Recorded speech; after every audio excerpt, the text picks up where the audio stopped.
in your experience right now, all right, just kind of settle in. And I want you to tell me right now what feels like a self.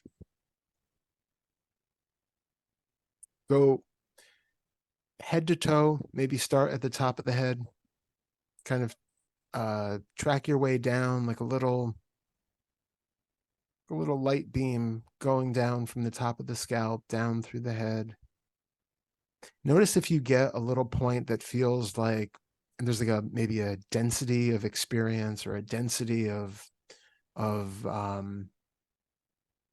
something that feels a little bit more solid than something else. Maybe you feel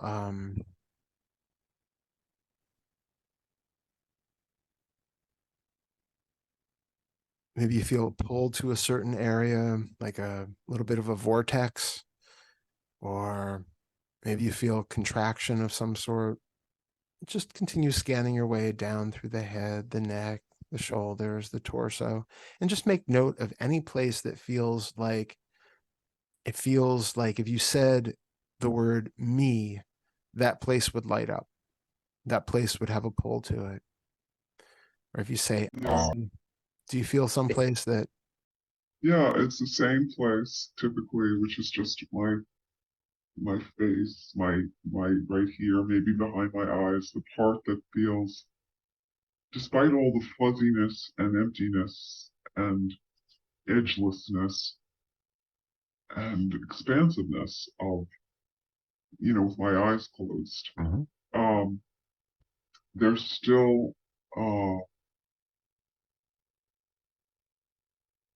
like, again, it's right here, like behind my eyes, a sense of maybe the one who's watching all this, the one who's scanning, the one who's aware. I mean, I know I'm not a thought, that Mhm. whispers by, like that comes in, but it's not, but there's a sense of me. Like I say the word me, and it's sort of, it cools my throat because that's where I'm vibrating, but that's, and again, Even if you don't say it out loud, say the word to yourself silently, the word me, and see what happens. yeah, I do this all the time, but yes. Good. Okay. Now, what I want you to notice, there are two things, at least for right now. So, actually, three. So, first of all, go back to that sensation of tension in the forehead, that spot that feels like a me is somewhere behind the eyes, in the forehead, somewhere in there. I know you've done this before, but get really, really focused in on the physical sensations and notice if there is anything there other than physical tension. Really convince yourself, look through it all. Is there anything there that is a little person who is driving the meat bus? What can you find in those sensations?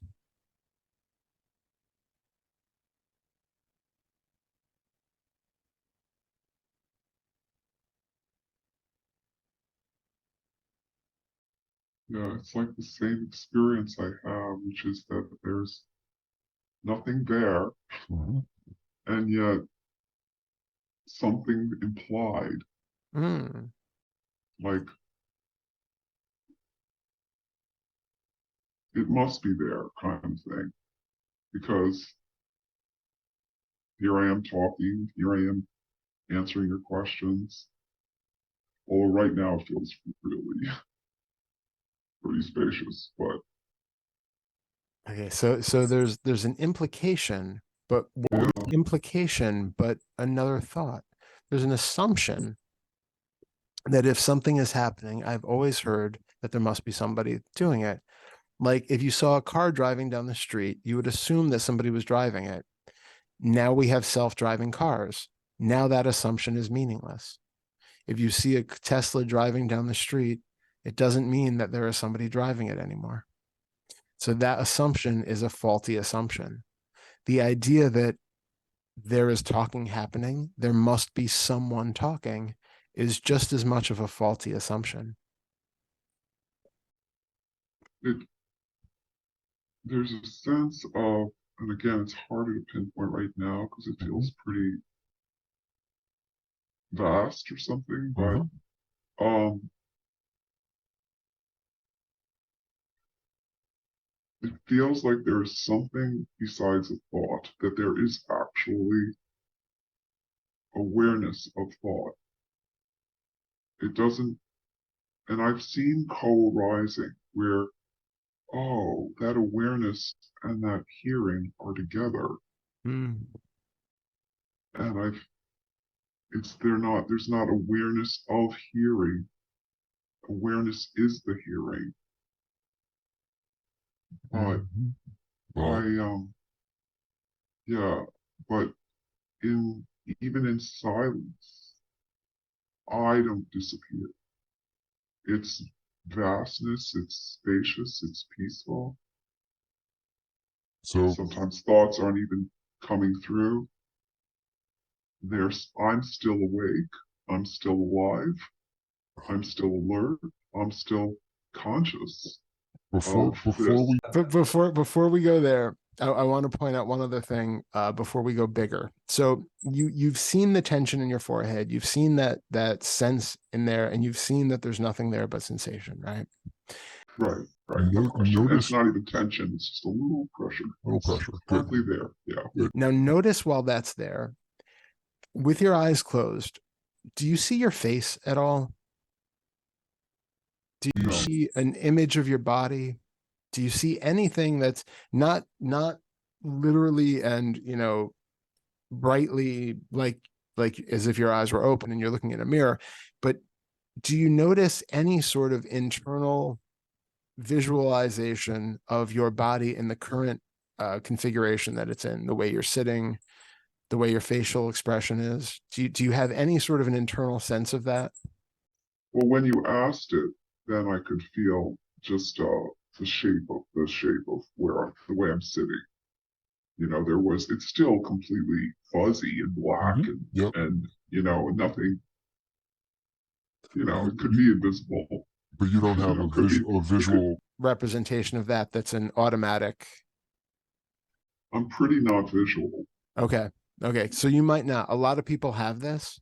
And a lot of times this is what's also adding into the sense of a self, because there's sort of a constant internal image of the face or the body as a whole, which oftentimes is somewhat two-dimensional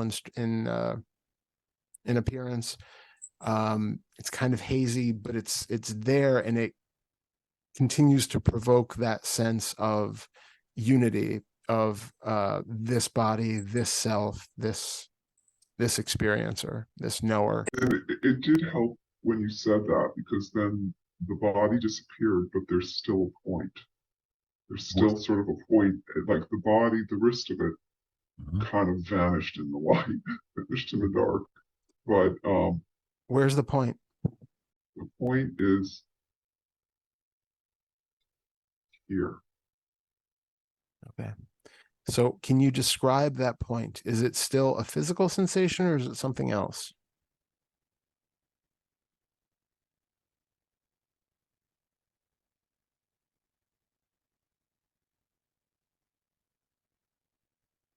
It's physical. It's not strong, but it's as if it's just a point of light.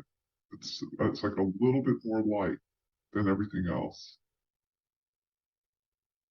Would you It like? can disappear as well. Like as soon as I said it, it sort of disappeared a little bit. Then I'm like, well, where am I? Mm-hmm. And where were you? I could feel something a little bit in my back. Like I didn't quite, but it is, there's a lot of disappearance going on here. It is moving around. Yeah, And how do you feel about that when it disappears? it's good. That's good. Okay. Yeah, There's no resistance to it or hesitation. yeah. Good. It's actually disappearing a bit more with you here than it does even by myself, which is interesting. Because you would think I would disappear more with being alone, but Yeah, we never know how these things work. yeah. So is it still the little There's Point not a of view from the sense of a forehead. face per se, but there is a sense of a little bit of, there's a me kind of here, but again, it's, okay, but if there's a sense of it, we have to get really specific on what that sense is. How is that sense being known? well, if I move closer to that sense, it'll even intensify as if attention itself would um Okay, explain that to me. if I feel it,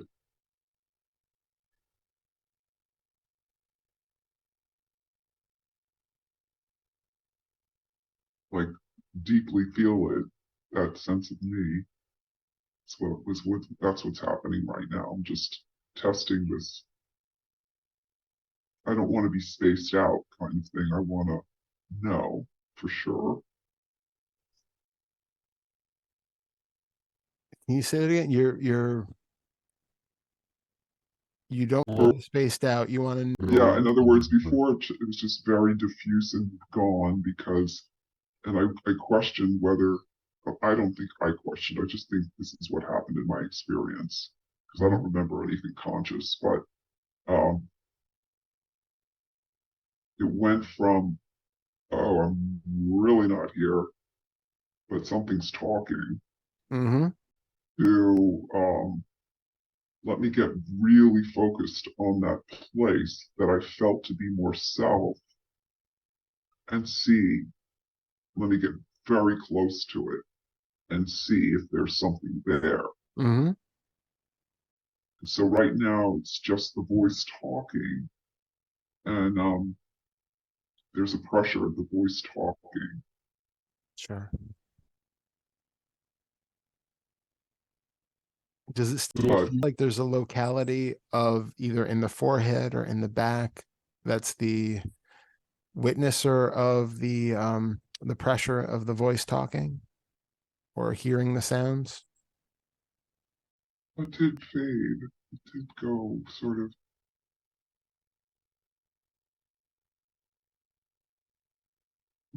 So if attention placed on the focal point makes it actually disappear the same way as it happens to physical sensations when we notice them,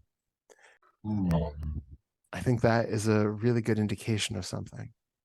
So if putting the light of attention on it makes it disappear, it's not really what it seems to be. You can't really take it for the illusion that you thought it was. Yeah. So Now now, I'm putting strong attention on my eyes, which is where I felt me a bit. And I'm doing that as well to just see if me is at my eyes. Mm-hmm. Is there me in the eyes?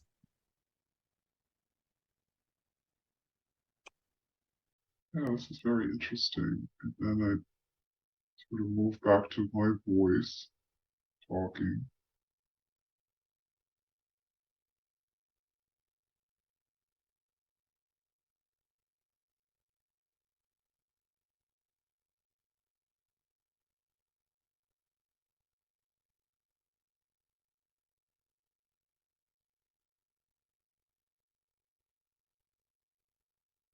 And I'm focusing at my throat where I felt more pressure again. Mm-hmm.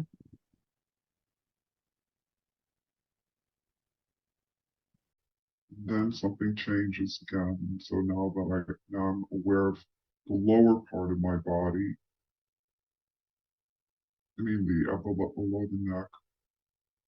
And as you're notice as you're looking at the stuff below the neck, does it feel like you're still looking at the spot from a vantage point in the head? Yeah, I think so.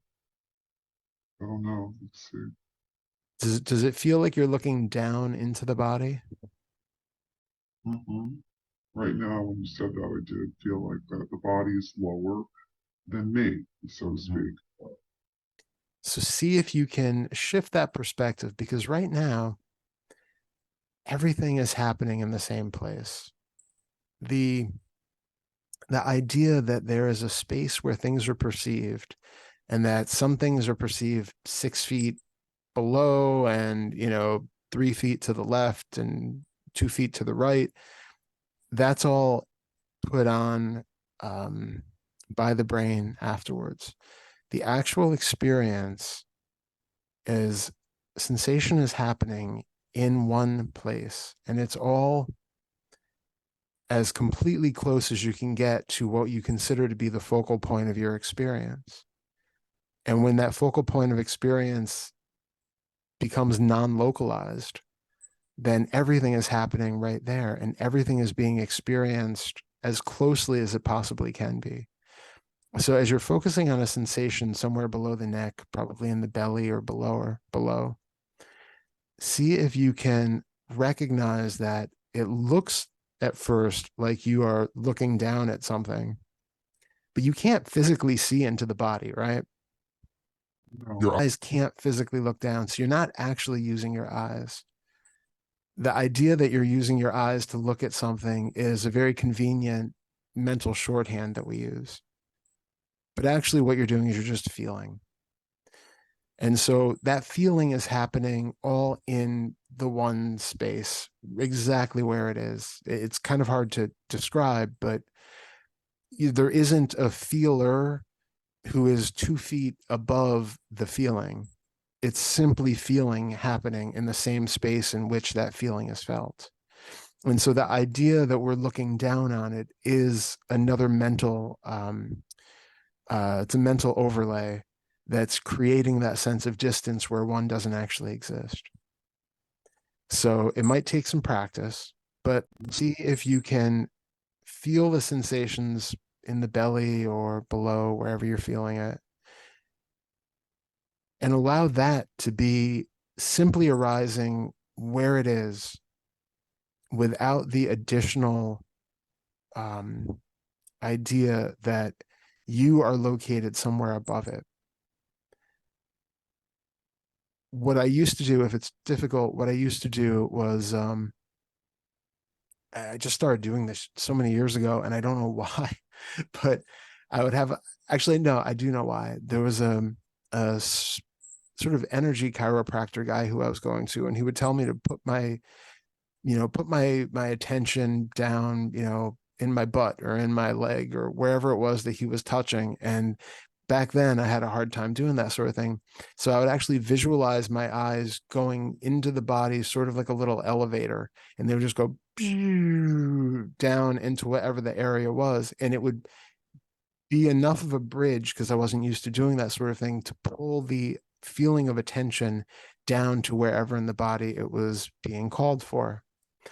And I think that got me used to that sensation of just having the focal point, which so many of us, as you do, feel to be behind the eyes.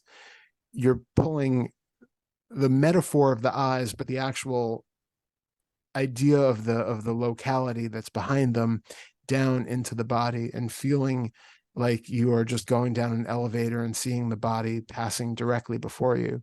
And that's kind of what we're going for, where it's still not really a looker looking at the sensation, but it's sort of an intermediary step if you have a hard time getting there directly. Yeah. Does that make sense? Yes. So see that sensation or feel that sensation where it's being felt, if possible, at the level in which it's being, and then recognize that if you're there, there is no above you. There is no, okay, I'm in my belly now and my eyes are still 3 feet above. It's still the same place that everything was happening. The idea of locality is itself a mental add-on. And so playing around with these things where we feel into the experience, take what is really meant to be, that's me, that's where I'm located, that's where I really feel like I'm centralized, and then very honestly exploring the sensations And if the sensations disappear, well, what else is still there? Well, if it feels like there's an impression of being light or a knowingness, bore into that. Put the attention there. What happens to that light if you just focus on it? What happens to that knowingness?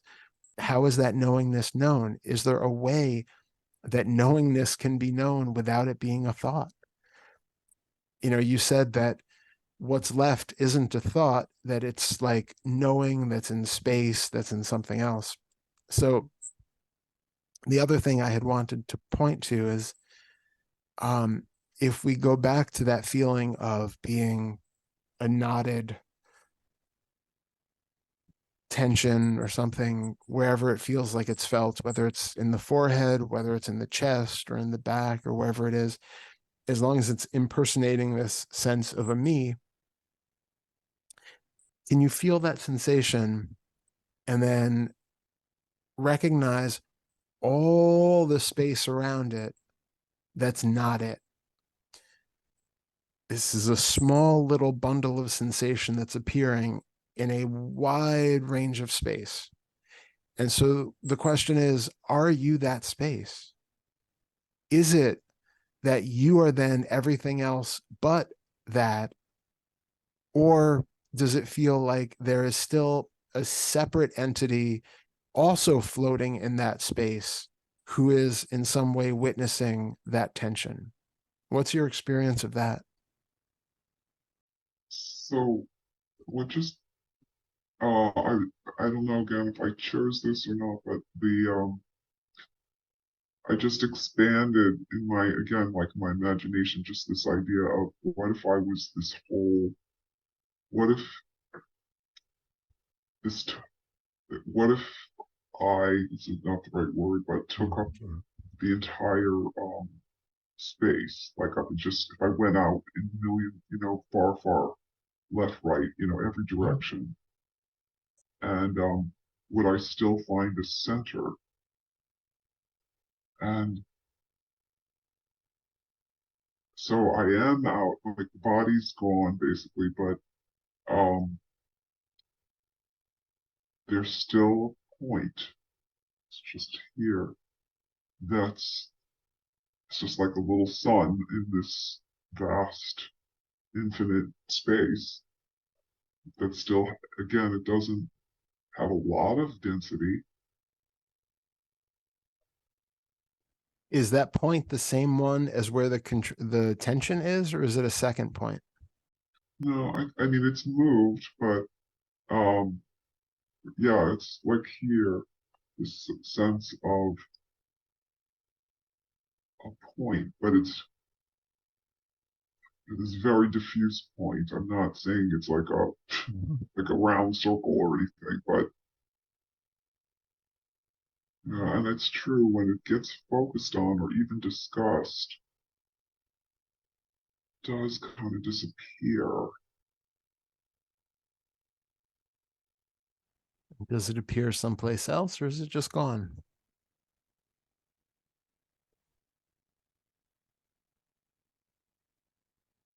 I mean, it feels like any part of me that is going to talk and be alive is going to have some, like, I wouldn't completely disappear. Like, it wouldn't, there'd be some diffuse sensation or something that's not really describable, but it seems like I would have to be completely unconscious for this sense of self to be gone. Okay, And so I don't even want to call it a sense of self. That's kind of an exaggeration of what it is, but that brings up a really good something. question. What is it about that that gives you the impression that it is the sense of self?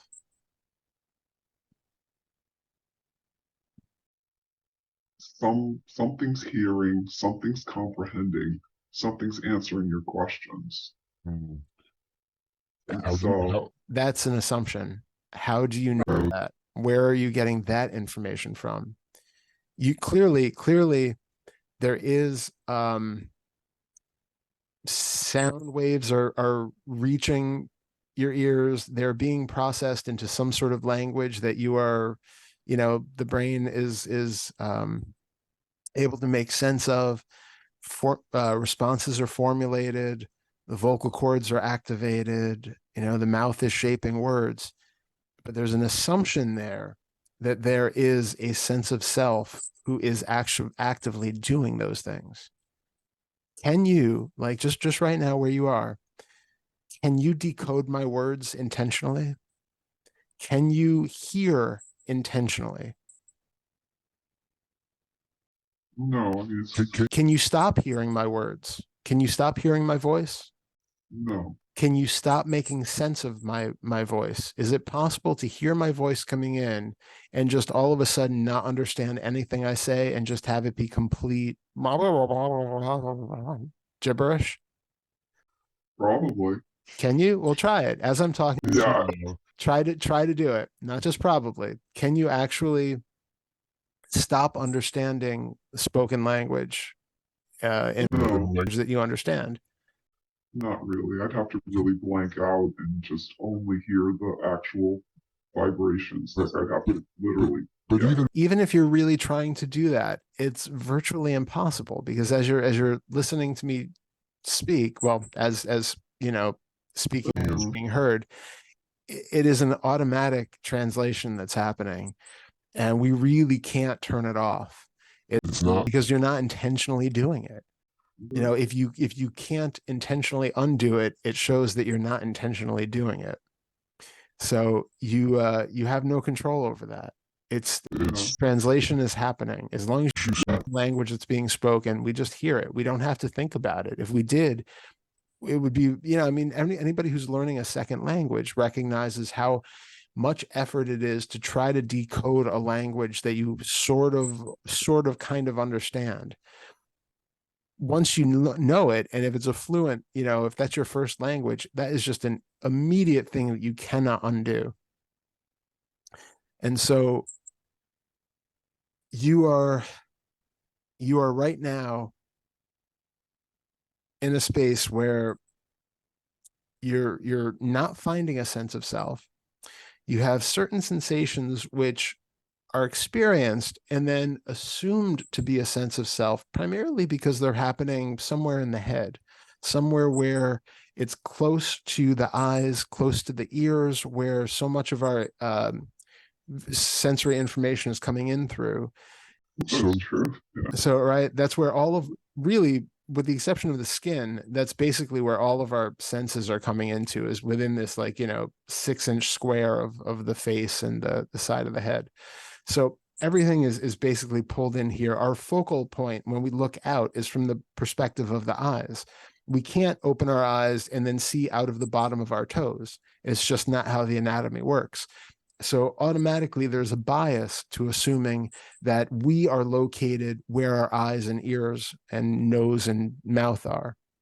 That's a good point. Yeah, that's kind of obvious, but I never thought of it that way. So that's good. It's an odd Yeah. thing, isn't it? But it's an assumption.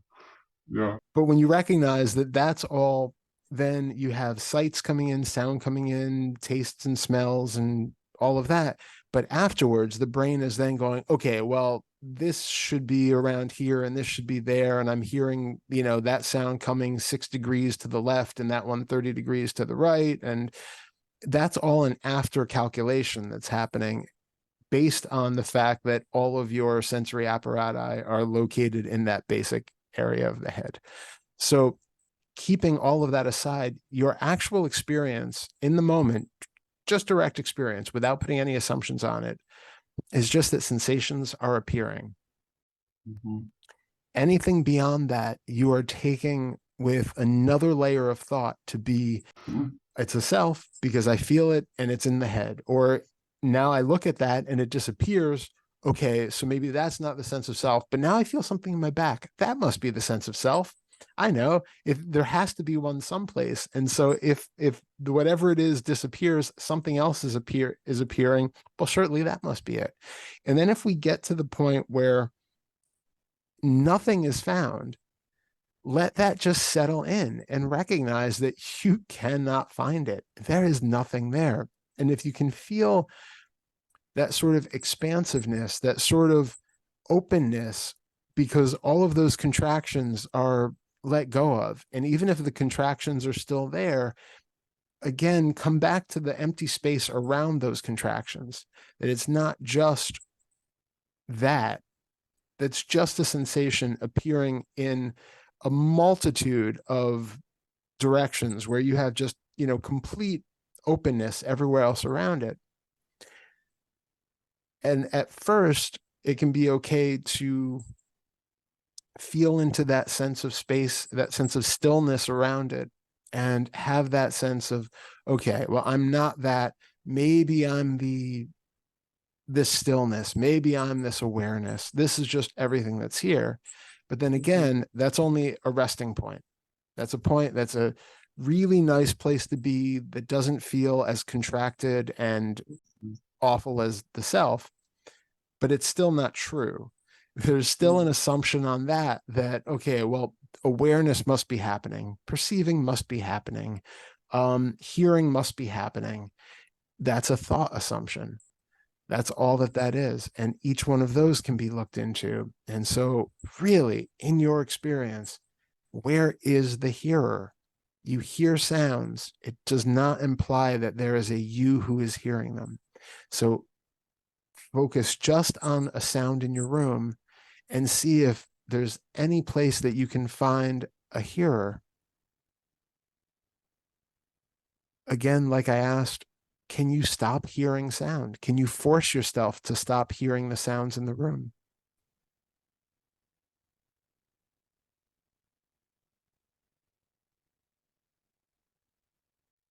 No. No. And can you then force yourself to hear something?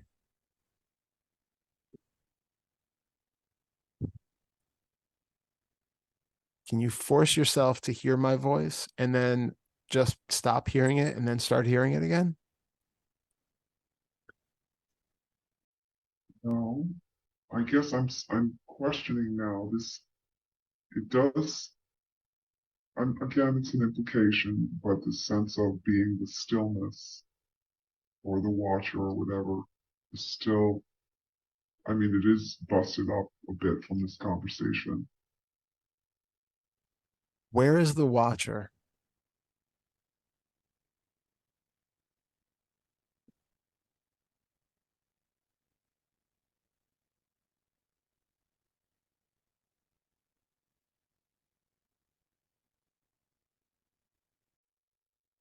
It's still about, the watcher is still probably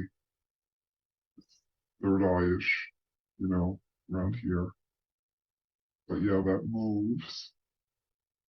But I'm also questioning whether or not that watcher is just because of the seeing and how much the actual use of sight is like 40% of our cortex. So it's a sense. It's again, I get that it just could be a sense experience rather than anything real. So don't take anything at don't take any thoughts or assumptions at face value. Really experience what's there. And if there's an idea that, well, I think this is a thought, well, I think maybe it's because of this, drop that and come back to what is actually there in the experience. When I drop everything and come back to the experience, there's some kind of sensation at my eyes. It has a sense, although it's pretty lame sense of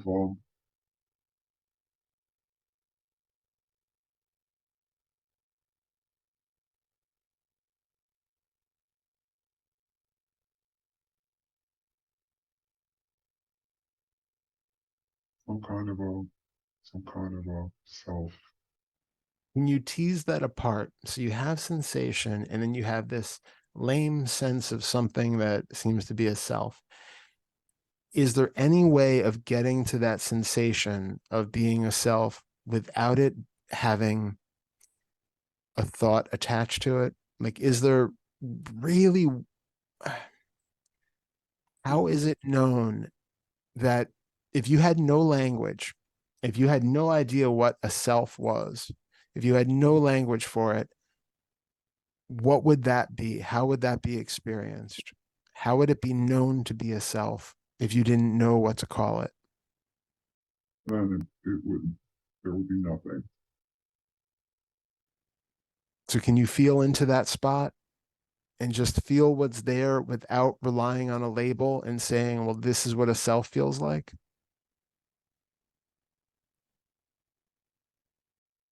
Yeah, yeah.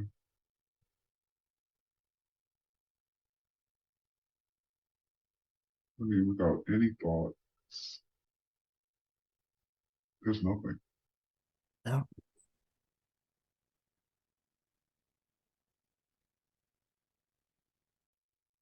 Just empty space or whatever. Exactly. Stay with that. Anything that disturbs that is a thought. We have the idea that we know what a sense of self feels like, but we can't because it doesn't exist. So anything that we take to be a sense of self is itself an assumption. Mhm. If you drop the assumption, there is no self to be found. Mhm. Yeah, I agree.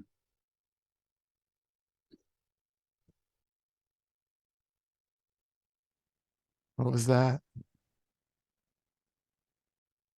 No, I just said I agree. I mean, Yeah, yeah, and then you have like a drop it little, all. And you had like a little chuckle after that. I mean, I guess I'm saying to myself, well, anybody could just turn off their thoughts and there's nothing. I mean, that's always been my experience. But I am a little more disappeared than usual. Like now I'm not quite sure I have a body either. Good, good.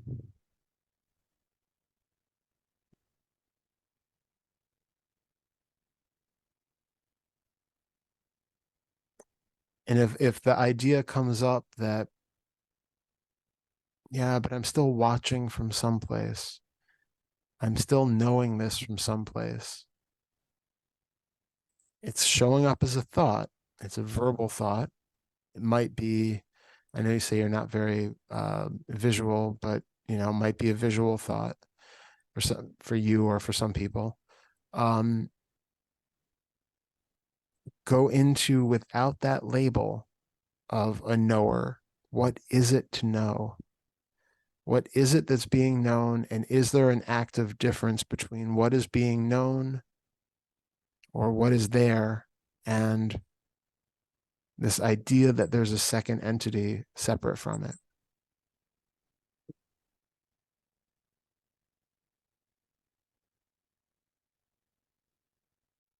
Yeah, that was extremely helpful. Good. Thank you. Thank you. Thank you for working through all of that.